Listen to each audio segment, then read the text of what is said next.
Score Big is the leading online marketplace for tickets to sports, concerts, theater, and family events. Score Big allows you to purchase last-minute tickets to sold-out events. Also, the latest on sales of popular artists, teams, and productions. They'll get you in. They safeguard your transaction with a 100% money-back guarantee under a secure checkout with interactive seat maps to guide your purchase. And whether it's an Atlanta Braves game, Metallica concert, or a WWE event, they've got you covered. Book your seats now at tinyurl.com/P3events. That's tinyurl.com/P3events. Welcome to P3 Radio. The monkey only dances as good as the guy grinding the organ handle. Demolition! We're coming for you, baby! That was my moment of I carried a watermelon. And if you're going to call me back tomorrow, whatever, You better believe I took my turn a little bit. What? Cool story, bro. PG3 Radio. Nope. Here's your host, Josh Friday. Ladies and gentlemen, next up we have crying little blind children.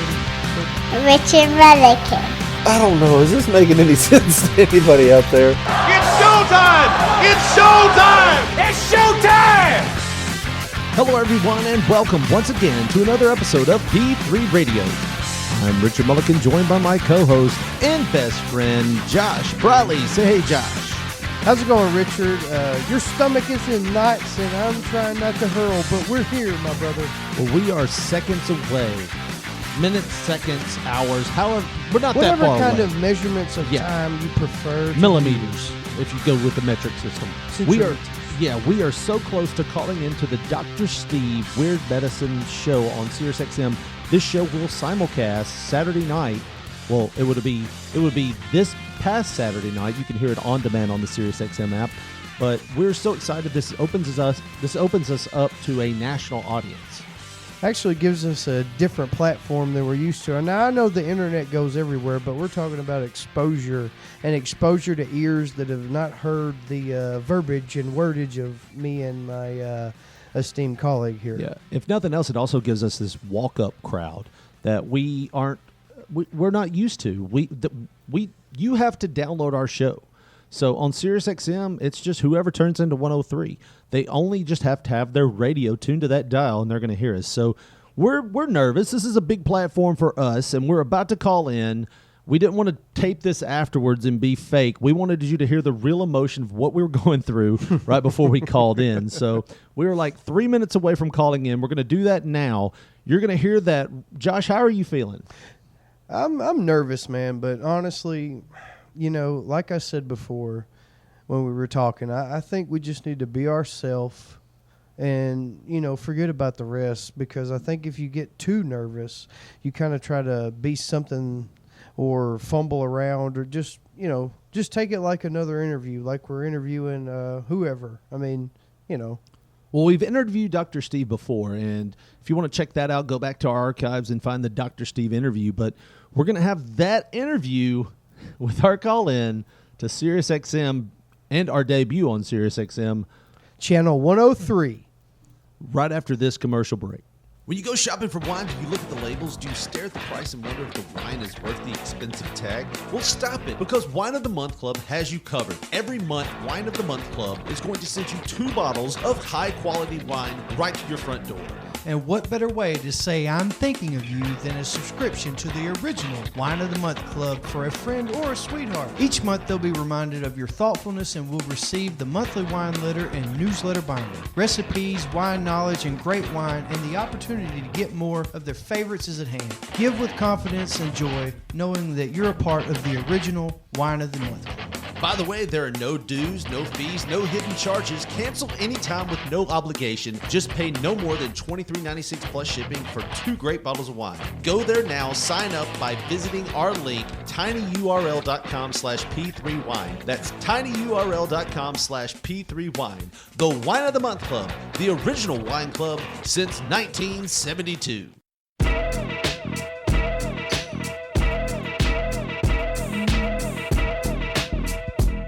Welcome back to more P3 Radio. Thank you for calling Weird Medicine. Welcome to the Weird Medicine Call screening queue. Clearly state your name and a brief topic you're calling about after the tone in 10 words or less, then press the pound key. This is Josh and Richard from P3 Radio. We were calling to talk to Dr. Steve. Thank you. I'm going to put you on hold. When you hear a beeping noise, you'll be on with us. Good luck, and don't be a douchebag. Just done by a group that maybe, has a... Listen to that. It's gone. I don't hear. I never heard it. It's gone. It's completely gone. What in the hell? Voodoo. Okay, anyway. Now I have a very interesting mystery. So it's got to be done by someone with no pecuniary interest in this, just purely scientific interest, and it needs to be done with a larger group, obviously. But who cares? Who cares if your blood vessels are more supple? What I want to know is it going to make me live longer, live better? Will I have a better quality of life? Exactly. I mean, one of the other things that we don't like about stiff blood vessels is penile blood flow suffers. Erectile dysfunction is purely a blood flow issue. Right. So, if I'm going to die the same day taking this, but I'll die with a big meaty erection, I'll take it. Right. That's a positive benefit, right? Also, will it prevent heart attack and stroke and stuff like that? So that's what we want. These intermediate endpoints are great. This medication lowers your LDL, your low density lipoprotein, your bad cholesterol. More but does that benefit? Does that translate to decreasing heart attack and stroke? In the case of statins, yes, it does. In the case of other drugs that do that, not so much. So the intermediate endpoint is interesting, but we really want the real endpoint. Right. Is it going to somehow make my life better? Okay. So anyway, we'll stay on this. I will tell you, since I fall into the age group, hell, I got some. I went ahead and ordered it. This is interesting enough data to me. I feel that it is reasonably safe. I've looked at some other safety studies. I'm not endorsing it. I'll just let you guys know. Okay. If I I want to know. Yeah. Even at my age, would that benefit me? I don't know. Well, it'll make your brachial artery more supple. Yeah. Who gives a shit? Yeah. Show me that translates into something. But it is interesting. It seems to have a real effect. So, all right. We'll see. All right. Now, on line one, we have Josh and Richard, who are they're podcasters, and they have a podcast. They do some wrestling stuff and some other things. And they want to call in and ask a couple of questions about some stuff. You guys introduce yourselves because I forgot my one sheet on you, and so I did the best I could. Oh, that's fine. Yeah, and I will say that we just came in and halfway through that commercials, or not the commercial, but the talk you were doing there. We could all hope to die with a meaty erection, right? That's of course a big That's purple, pulsating, sweating, erection that a cat can't scratch. A very That's what defined vein. Yeah, we want him to have problems closing the casket. Yeah. Exactly right. So, Well, hey, what's going on, Dr. Steve? This is Josh and Richard. We are from P3 Radio. We had you on a couple months back, and it was great, man. We just wanted to call in and talk with you, and this was the best way to get a hold of you was just to call into the show. So we have a couple of wrestling questions, and we have a couple of non-wrestling questions. Absolutely. Well, let's do it. Well, we have 32 minutes. Yes. Well, I tell you what, we have we both watched the Andre the Giant documentary. So we got a couple of questions about that, and we know you go back with Andre. You saw him a couple times when you were doing TV. We had a couple of questions about his condition. Well, acromegalia was what they said in the documentary was his condition. I mean, what exactly is that?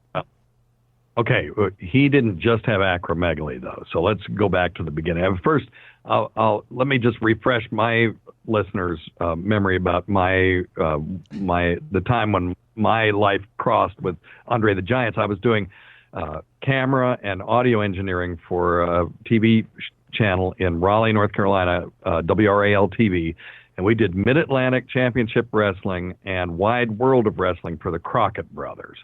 And every Wednesday we would set up, and periodically we would have different people come through that we would just contract to come through so that Greg Valentine could beat their ass. Basically, that's what it was. Or Mr. Wrestling Tim Woods or somebody. And one week we had Andre the Giant, and I had heard he was coming. And I walk into the studio. Now, the studio had a door. I mean, the door going into the studio was at least 20 feet high, as I remember. It was gigantic, big sort of blast door. And it had a little door in it. And I walked in, and I see Andre the Giant. And he was so huge that your brain couldn't quite wrap, because you're used to seeing people normal size. You know, you see a face. You know, if you see two dots and a little squiggle, you see that as a face, right? Our brains are tuned into seeing faces and recognizing people, and he was so out of the realm of my experience that I almost couldn't take it in for a second. I just did a double take. He was so massively gigantic, leaning up against the wall, right? Yeah. And you say, well, he was only 2 feet taller than you. Well, 2 feet taller in a human being is just. It's huge. Yeah. It's huge. Well, anyway, so Andre didn't just have acromegaly, though, because like the guy on the Jeffersons, that was the moving on up to the east side, right? Remember, they had the English guy that lived next door to them or whatever. And Bentley. Yeah, is that his name, Bentley? I don't know. But he had acromegaly, but he wasn't a giant, right? Acromegaly is the production of growth hormone in an adult, and what that'll cause is enlargement of the hands, enlargement of the jaw, deepening of the voice, causes high blood pressure, sweating, stuff like that. And the reason it does that is because the growth plates are closed in an adult. So that if you get a tumor in your pituitary, they're usually benign, called a pituitary adenoma, that produces human growth hormone as an adult, and your growth plates are closed, the only things that can grow are, these areas: hands, feet, jaw. So they'll all look like Richard Keel, who was Jaws in the James Bond movies, or he'll look like that Bentley guy. Yeah. That was his name. And Andre had some of that, but he was also a giant.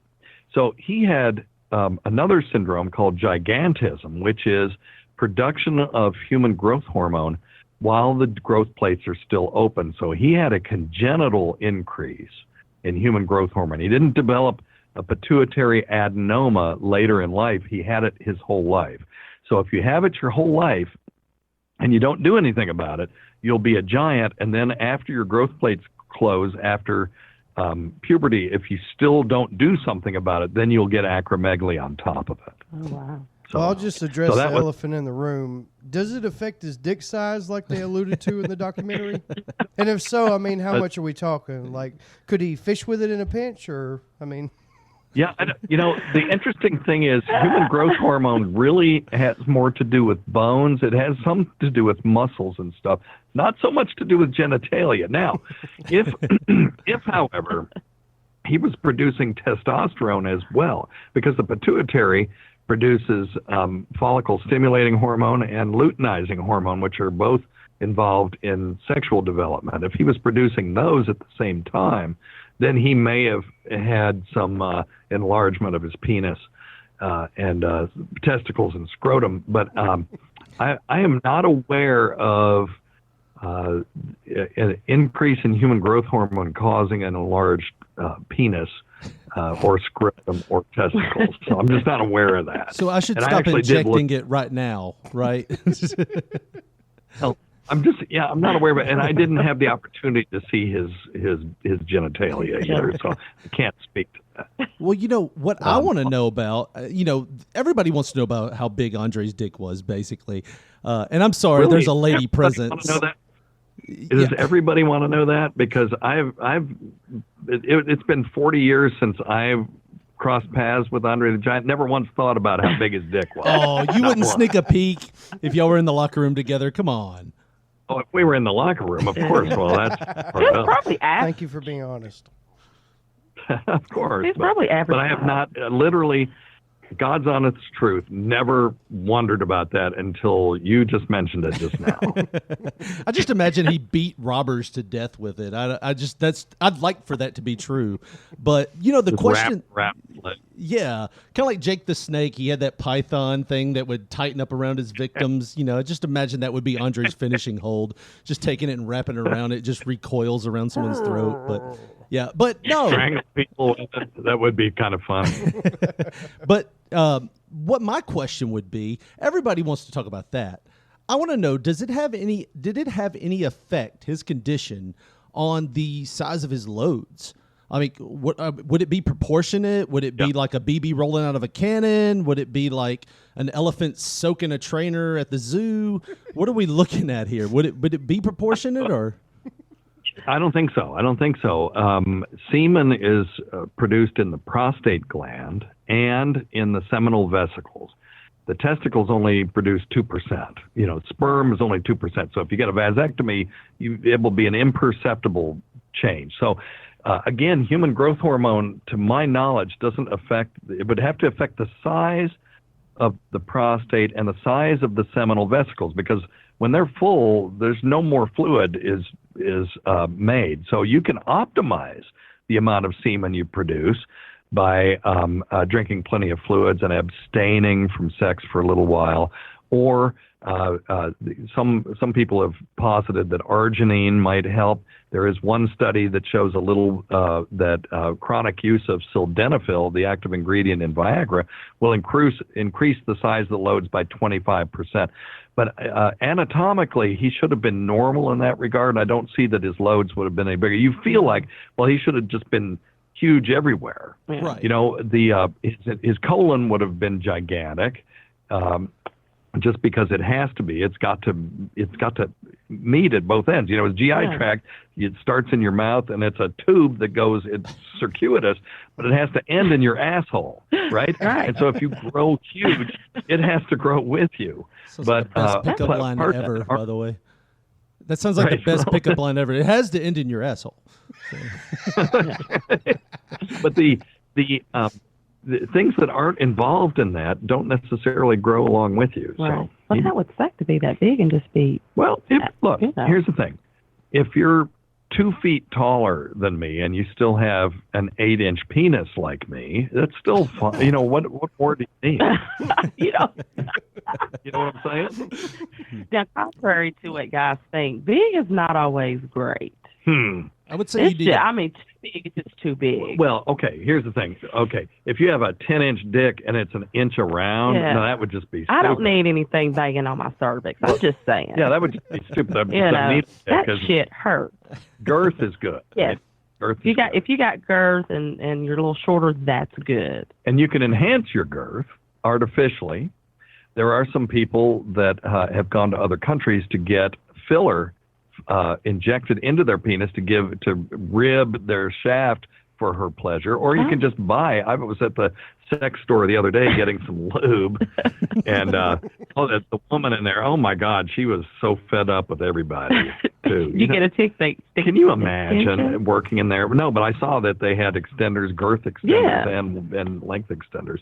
Yeah, she was like, no, that's the wrong stuff. And that's warming gel. It's like they all look the same. Well, sir, we've always had the same ones here. It's like, oh, Jesus Christ. Well, I don't know. Enlighten me. Anyway, she wasn't fun. Maybe I need to go out there and work. Well, one of the down points of the documentary was, they're just talking. Sorry, there's a delay here. There's like a big delay. I get it. It's okay. One of the down points of the documentary was, the fact, like, they kind of alluded that he could have had, medical intervention that maybe would have prolonged his life, and he just kind of flat out refused. Yeah, and there's another wrestler known as the Big Show who had the same thing. He had a tumor pressing on his pituitary gland, and he had it removed when he was younger. The question there was, when they found out that he could have this surgery to have that tumor removed, would that have prolonged his life, or was he too far gone by the time that they found that out that this couldn't have saved him? Wow, that's an awesome question, and the problem is is circulatory for the most part. Is these folks, are so big that their heart and their circulatory system can't support them on, and so very often they'll get congestive heart failure, or they'll have a heart attack or something like that. He was also very large man as far as his body habitus was concerned, so I would assume that he had sleep apnea, probably also went untreated. And when you have sleep apnea that goes untreated, if it's severe enough, you can get right heart failure as well, because the lungs, when there's not enough oxygen in the lungs, the vessels in the lungs start to shut down, and it increases the pressure that you have to attain to get blood to flow through them, and you get this right heart failure. So it may have been at that point that he was too far gone. Right. There are medications that you can give people for increased growth hormone if you can diagnose it soon enough. There's this thing called pegvisomant or Somavert, and it's a growth hormone antagonist. It just blocks the effects of growth hormone on the body tissues. It doesn't stop it from being produced, just stops the effect of it. And there are other things like dopamine agonists. We use those. Parladel, we use that to have women stop lactating, like if they don't want to breastfeed. Okay. You give them Parladel, and it'll. It's just a pill that they take. So if they had caught him early enough, and he was where he had sort of a Russian-sounding real name, right? Where was he born? In Bulgaria or something? He was born in France. His name was Rusinov, Andrei Rusinov. Like a French country boy. His parents were like Bulgarian and Polish, I think, and it just may be at the time, they didn't when he was growing up, they didn't have the technology to do that surgery. It's microsurgery in the bottom part of the brain. It's not an easy thing to do. Right. And if they had caught it early enough, they may have been able to do something, but obviously they didn't. So, and then at the time when they offered it to him and he refused, I got to be honest with you, I don't know if it would have helped him or not. Right.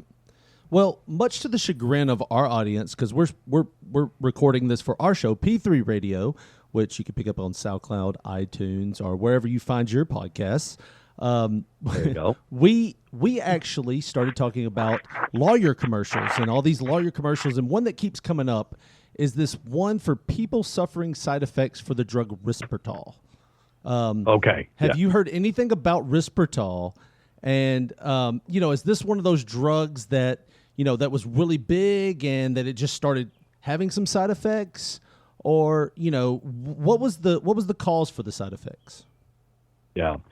Okay, so it's Risperdal with a D, and it's risperidone. It was one of the first, if not the first, of the sort of new class of antipsychotic medications. We used to have Mellaril and haloperidol and all this stuff for psychosis, and then these new ones came out that had fewer adverse effects, or at least so they thought in the beginning.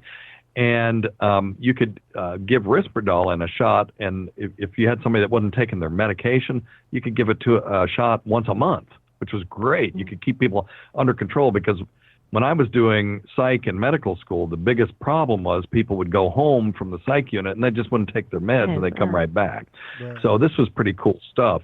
Then they found that these atypical antipsychotics could also be used in severe depression and stuff like that, and so you have the Zyprexas and things like that are being used for, and Seroquel being used for sleep and depression. Sometimes some of those indications are off-label. But anyway, the thing with the Risperdal, if I've got it right, is it was causing man boobs. Yep. A.K.A. gynecomastia. And this one is, it's a real effect. And I just have to tell you, there's this okay, so these drugs work on dopamine in the brain, right? And there is this place called the tuberoinfundibular tract of the hypothalamus. There won't be a quiz on it, but it's deep in the brain. And what this Risperdal does is it increases prolactin, because there is inhibition of prolactin release in that area of the pituitary that is right under this hypothalamus, okay? So when you hit this area of the brain with this drug, it actually causes a disinhibition. In other words, there's a circuit in there that stops you from producing prolactin. Now all of a sudden the prolactin comes out. Prolactin, you get hyperprolactinemia. In other words, increased prolactin levels in the bloodstream. And what does prolactin cause in men? Tits. So, and it's not fat; it's actual breast tissue. Titties. And it's yeah, they are, and they often, if once they form, you can't get rid of them by just removing the medication. They can be permanent, and then you have to have surgery to have them removed. God, so, that has to be embarrassing. Well, yes, it can be. Absolutely. There are a lot of guys that otherwise are in really great shape, but they've got floppy boobs instead of having well-defined pecs. They've got all this a lot of people have said, like in recent WWE stuff, that a lot of the guys are, certain guys that are on top right now may be suffering from gyno, but, that's just rumor. Yeah, without saying, and I don't know anything about anybody's condition. Right. But if you take, let's say, for example, if you take testosterone right. to excess, one of the things that the body can do with that testosterone, besides building up muscle quicker and causing adverse cardiovascular effects and causing zits and stuff, is that it can, if there's so much in your body, it can be converted to estrogen, which then can turn around and cause man boobs as well. Right. So you have to be very careful with that. There are guys that, who are really relatively savvy scientifically that have found a way to get around that and without, making a big deal out of it. But there's another medication that you can take to kind of block that effect. I've heard, interestingly, that now men have less testosterone than before. Okay. What you may be thinking about is there's been a 50-fold or a 50% decrease in sperm count. Yeah. Okay. Over the last couple of decades, and they're not 100% sure where that's coming from, which may lead us into your next question, because I know you're going to ask me about aspartame. Is that got something to do with it? And I think the answer on that one is no, but they're not really sure where that's happening. The good news is every time you bust a nut, there's like 250 million sperm in those 5 mLs of semen on average, 3 to 5 mLs. And if you decrease that by 50%, it's still 120 million, or the number may be 120 million now at 60 million. You only need one. So there's tons and tons of redundancy in that system. But it is a little unnerving that the sperm count has decreased that much on average in men in this country over that small period of time. We need to figure out what's causing that. Did you all see that movie Children of Men, where everybody came infertile? I've never seen that one. It's a great damn movie. It's that Alfonso Cuarón guy that did Gravity, if I remember correctly. He's a really smart director.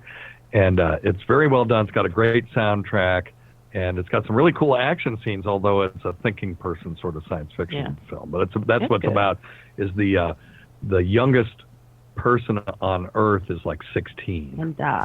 And dies. That's right. And then there's this big, the youngest person on Earth is a celebrity, but they'll kill him so that the next person who's now 17 could be the youngest person on Earth.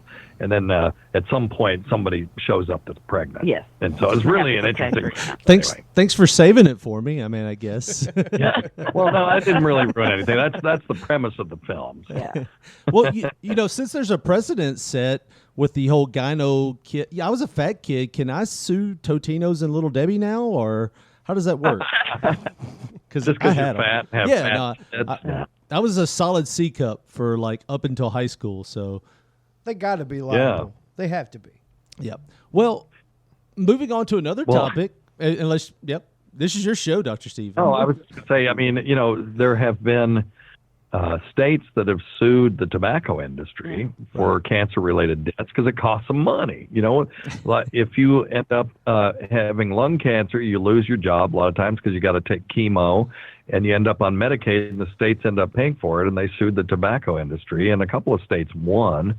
And so, could a state say, hey, fast food people, we're going to blame you for type 2 diabetes. Who they really need to sue is the USDA, because they're the ones that came up with this food pyramid that said we should be getting all of our calories from carbohydrates. Right. And that was really done for political reasons to sell more grain in the United States. Wow. And, if you look at video of people in a crowd before the USDA came out with that original food pyramid, you'll see that there's a lot less obesity in the crowd than there is today. So kind of interesting. But anyway, well, speaking of so could they sue them? I don't know. Who are you going to sue? You're going to sue every, you go to, like in our town, we've got this strip and it's nothing but fast food places. Exactly.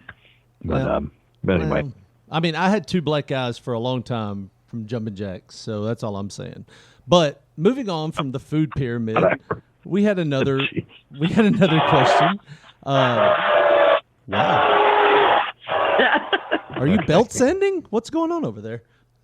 No, we were booing. The crowd was booing you. Oh, it probably sounds. I'm used to it by now. I've been married for like 14 years, so I'm used to being booed, especially in the bedroom. Anyways, speaking of the food pyramid, we're from the South, so broke lower middle class area. Tennessee. We're from Tennessee, so we've heard all these stories from family and friends of all the things they used to eat back in the day. Now, you'd have your more common stuff like deer, rabbits, and squirrel, etc. But then you get into the more exotic stuff like pork brains and possums and fucking raccoons. Raccoons. My dad even told me a story one time about eating a beaver once, but that might have been a euphemism. But anyways, we talked about a guy that was in our neighborhood. And he was actually, in the late 50s, early 60s, he was trapping, killing, and cooking blackbirds. Now, I mean, he would make blackbird pie, but... Yeah, now the question would be, what could come from something like that? Is that safe? Is 160 degrees going to kill the rabies? Or, what could come from a blackbird diet?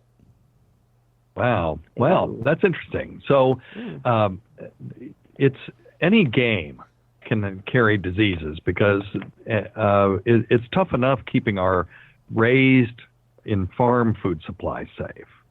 And even with correct handling, most of the chicken, the raw chicken that's out there has salmonella on the surface. That's just part of it. Yeah, but it is. So that's why you have to have excellent food handling techniques. If you are dealing with raw chicken, you got to wash your hands, you got to wash your utensils. If it hits a surface, that's got to be washed. And like if you're going to sous vide it, I've seen people where they screw up and they'll pick it up with their fingers and put it in the sous vide. Sous vide is where you put food in a vacuum bag and then immerse it in circulating warm water. And they'll screw up because they'll put it in the bag and then they'll seal the bag with their fingers. And now they've got salmonella on the outside and it never gets up to the right temperature. And when they open the bag, the stuff inside may be safe, but the outside of the bag isn't. Right. So you've got to be really careful with this stuff. It's the same thing like blackbird, if they're not carrying avian influenza and it's cooked properly and handled correctly, it's going to be relatively safe. Now, there are parasites and stuff. If you shoot a deer, they can have parasitic disease, or if you gut shot it and the intestinal contents, contaminate the meat, again, can still be consumed if it's handled properly. You got to cut out those sections, and then you got to make sure you just cook the shit out of it, and don't be eating blackbird tartare. Right. We don't want to eat. It's just got to be cooked properly. The rabbits, handling dead rabbits in the summertime puts you at risk for rabbit fever, aka tularemia, and all of your country folk that you talk to all know that you don't eat rabbits during the summer months because of that, because they'll get rabbit fever. And they didn't know what tularemia was until it was identified, but they knew not to do it. People eat roadkill. I know. And, roadkill, if you run over a deer, that's one thing, but people will pick up dead possums and stuff and eat it. And, there's any disease that you would get from something like that is called a zoonosis. And zoonosis is just a disease that's transmitted from animal to you. Mm-hmm. And you can get them from pets. I mean, there are zoonoses you can get from pets and stuff like that. See, my thing, I grew up with chitlins, and I hate chitlins. Oh, yeah. Chitterlings, excuse me. We say chitlins. No, they're chitlins. Chitlins. I loved chitlins until I found out whenever I was 10 years old what exactly chitlins were, and then I didn't love chitlins anymore. I used to eat it with ketchup. It was awesome. Fried chitlins. I loved it.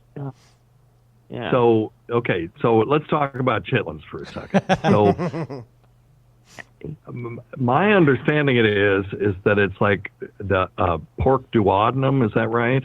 Yeah, pretty much. Do you know what they are? You don't even know what they are. Yeah, there's the intestines of a pig. Yeah, okay, but it's not like the large intestine. It's not where shit is, because there's no shit in the small intestine. Well, there's.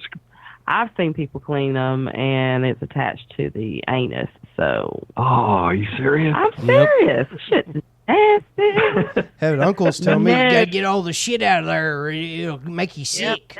Oh my God! Yeah. Well, I had a friend that went to the Philippines, and she was a medical student there, and in her honor, they threw a barbecue. And one of the things that they did was that they would force feed pigs corn, and then when they slaughtered them, they would take the intestine that was now full of tasty pre-digested corn, and they would tie it off and they would throw it in the fire, and then they would cook it, and then they gave that to her. That was like a delicacy. Yeah, it was considered extremely rude if she didn't eat it. Well, I'm Southern and all, but I do not do neck bones. I don't do chitlins. I don't do pig's feet, and I don't do the tongue. I don't do none of that. The tongue is nasty. I am totally with you.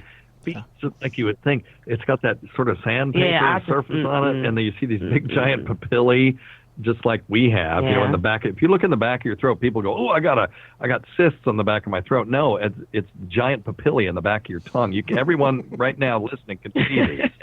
And when you see that on a big old beef tongue, it is pretty damn nasty. Nasty. Now, What was the other thing that you said? Neck bones. Neck okay, bones. Yeah, and gizzards. Yeah, I just don't. Have you ever seen what's in souse meat? Yeah, and I don't. So souse meat, for your listeners and ours that don't know what the hell souse meat is, ours pick up a pack of it. Ours used to say, we used to have a brand of souse meat, and it would say pork lips, pork snouts, pork tails, pork feet. And it's just suspended in gelatin. It's just like they flake off as much meat as they can from these places, and suspended in gelatin. And one time I picked up a pack of this stuff to show somebody, and there was a circular piece of meat in there with 2 holes in it. Right? It was a perfect cross section of a pig's nose. Oh my God. And the gelatin is horrendous. Yeah. So I've never had the balls. Now, to you try used to it. eat pork rinds, Oh, pork rinds are all right. So they were good, but they're just crispy. But anyway, I can't. So anyway, so just cook your food, and I would avoid eating roadkill, and I would not eat animals that were prone to rabies, just because if you accidentally got in touch with saliva of a squirrel that was rabid, then there's a non-zero potential that you could get rabies from it. So. See, now you just might not want to. Now, if you cook it, but to your question, if you cook it, it'll denature the rabies virus, but you got to really cook it. Okay, burn it. So, all right. Yeah. So don't eat my squirrel medium rare. Is what you're saying, basically. No. Matter of fact, I'm not even eating beef medium rare anymore. Pork in this country is safe to eat when it's still pink. It is now. Yes, they've eliminated the trichinosis from the food supply, and they tell me that it's safe, but I'm not doing it. I can't eat pork. It's got to be cooked all the way through. Because I'm prone to high blood. I'm a well done anyway. man, all the way. I'm with you. Medium well is fine with me, but I got to at least have that. Yeah. I'm gonna die. I'm gonna die with a stomach virus caused from red meat that's undercooked and a raging erection. That's the way I look to go out. Not a bad way to go. Yeah. Not a bad. So we got 1:50. What can we do for you guys, or are we done? All right. So I tell you what. We will ask this one last question. We will skip over the aspartame and maybe a future call. 3 years ago, Daniel Bryan, a wrestler, who is now in the WWE, had to retire because of a CTE concussion problem. Doctors just recently cleared him to compete after 3 years. Does the brain heal and reverse the damage like this? Is this an extreme rare case? Or do we not know enough about CTE yet to make that call? How does the brain heal? That's a tough. Okay, so what we do know is that if you have a concussion and you go right back in and play again like they used to do, get back in there, get on your feet. Like that increased the risk of having having long-term damage. So having people out for a period of time, whether it's a week or 2 weeks, after they have symptoms. So if they're still dizzy, they got to wait till the dizziness goes away, and then they've got to wait a period beyond that. It seems to decrease the risk. So I would have to know what his MRI showed and all of those things to know. But yes, the longer you go, the more likely it is that you can go back. And it all, I would only do that under the care of a neurologist that was specialty trained in chronic traumatic encephalopathy and concussions. Anyway, listen, we got to go. Got 17 seconds. Thanks to our boys from the P3 podcast. Thanks to Night Nurse Evie. Go to our website at drsteve.com. Until next time, check your stupid nuts for lumps, quit smoking, get off your asses, and get some exercise. We'll see you in 1 week for the next edition of Weird Medicine. All right. On every week if you just ask interesting questions every week. Oh, don't tell us that. We'll do this. I mean, we will sit around and come up with questions for you all day long. I've got enough vacation time built up at work. I can be here at 2 p.m. every week. It's up to you. The movie Home Alone will get us through 3 weeks altogether. Well, my other favorite guys to have on the show asking questions are these guys from a podcast called DC On Screen. And they're both really smart guys, and they're DC comic movie geeks.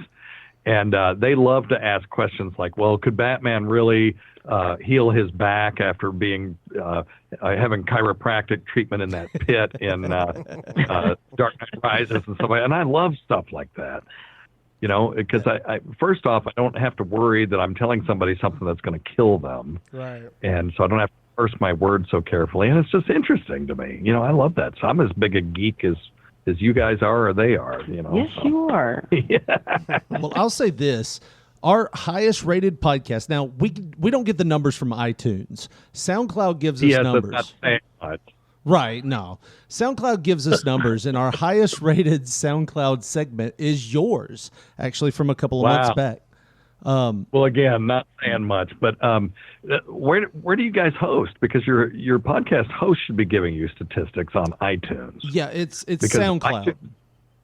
Oh, okay. Well, you're getting iTunes data. You just don't realize it. Oh, don't say that. You're aware of this, I'm sure, as iTunes is just a conduit. When people click on that, they go to your RSS feed and yank that thing. And that should tick off another listen for on your hosting service. And as a matter of fact, if you drill down in your data, it should tell you that so much of this is coming from iTunes, so much of this is coming from Stitcher and all that kind of stuff. Oh, nice. Yeah. So it's kind of like wrestling. You just need to get with the old veteran and them tell you what the deal is. Yeah. Same deal with podcasting. So what you're basically telling me is we're doing very poorly. Oh no, I'm not. I'm not saying that at all. But SoundCloud is not giving us great results, Dr. Steve. I'm looking for you to tell me that this is normal. Like I'm coming into your office and I'm saying, all right, here's the lump on my penis. Tell me that this is okay. Tell me it's benign. Totally benign. Yeah. But it's SoundCloud, because if you're using SoundCloud, that may be part of the thing. They may not be giving you robust statistics. See, we use a hosting service called Libsyn, and it's cheap, and you get really good statistics. They'll tell you exactly where your listeners are residing. We have a group of some listeners in some country in Africa, which is really I don't know where they heard of us, but somebody hears something and then they turn somebody else on, to something. And then it's mostly U.S. and Canada, but we've got a few scattering places on the map that surprise me, Right. reasonably heard in Australia, which is also kind of interesting. You know, We're big in but anyway. Japan. Yeah. You know, some of those locations are probably just hoping that you cover malaria. They're just like, please let him talk about malaria today. So all they got to do is ask. Hell, I'll talk about anything. Well, I will say this, just so our podcasters know, because you're on our show, so we can talk more. You know, here's the thing about Dr. Steve. We have 2 voicemails that we will keep forever because Dr. Steve was supposed to call into our show like a couple of weeks back, and something was wrong with our phone lines, which we're an upstart podcast and everything. Kudos to Dr. Steve for calling in anyways, but he called in like 4 times and left us 2 voicemails, and both of them were so complimentary, like, hey, dumbasses, it's 3:00. And the second one was like, hey, if y'all want to reschedule, I'm totally cool. I'm like, what guy with a national radio show and that has this... A shitty net. No, come on. You're being too hard on yourself. It's subpar at best.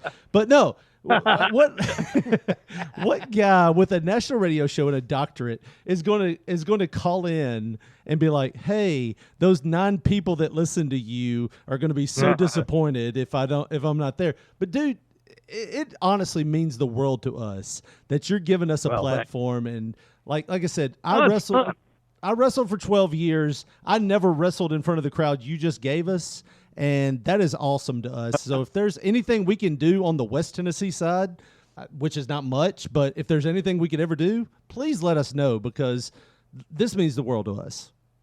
Yeah, well, no, you already did. I mean, seriously, you made our show this week so easy. This was one where Evie and I just got to have fun and we didn't really have to work. Yeah. So that was awesome. Anytime you can do that for us, that's great. That's all I got to do.